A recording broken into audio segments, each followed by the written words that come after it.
In the advanced section, you will look at copying clips from one library to another.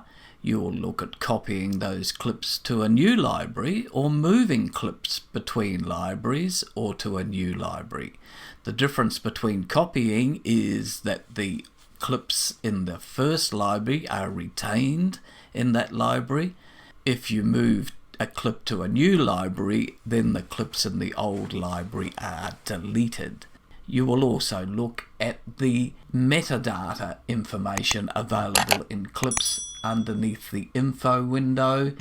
In the inspector, you can select a number of different ways of looking at this, and the whole metadata will show, including things like whether the original media is being used or optimized, or whether proxy has been created. You can generate a proxy from this location. You can also name your camera here. You can apply separate names tied in with selecting metadata. If you go to a project, then you can modify the settings to that project in the info window in the inspector. So if we select modify settings here, currently this is 720p, we can change that to any other format, and we can also change the render format. When you're looking at clips and projects in the event library, then you can change the way you view these. You can have them looking at thumbnails here.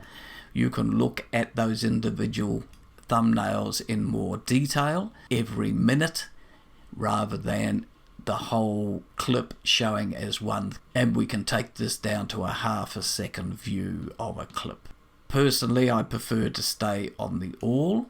You can also view these clips here as a list, so that if you look at the clips in the list, we can see that there are a number of clips in the list, and each time you select a clip in that list, that clip then shows in this area here, as opposed to you seeing all of the thumbnails. You're only seeing a thumbnail of the clip that you've selected in the list. You can also filter clips by favorite, by rejected.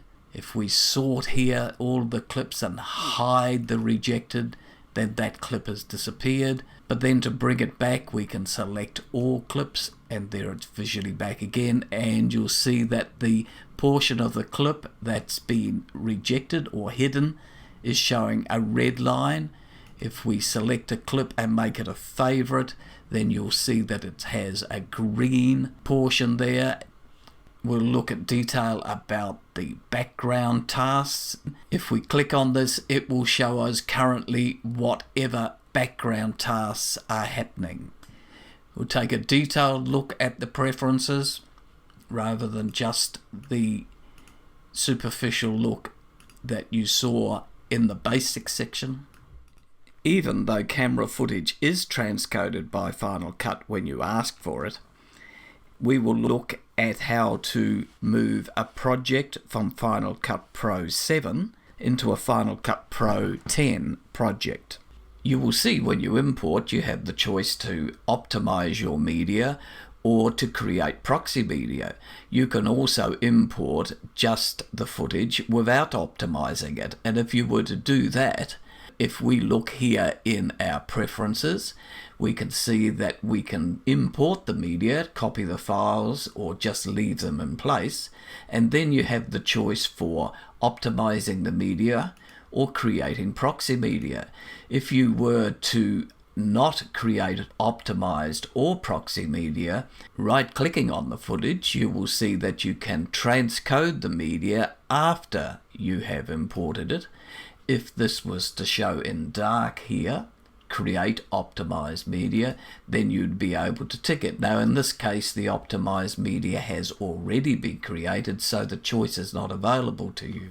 We can create proxy media because that hasn't been created yet. Now once you've created optimized media or proxy media, then you can come to your viewer and you can choose whether you use proxy media or optimized media by ticking on the appropriate choices.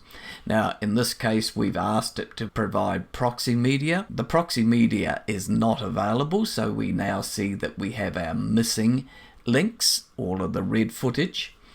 And if we go back to selecting optimize now, Final Cut will look for the optimized media and all of your red links are gone.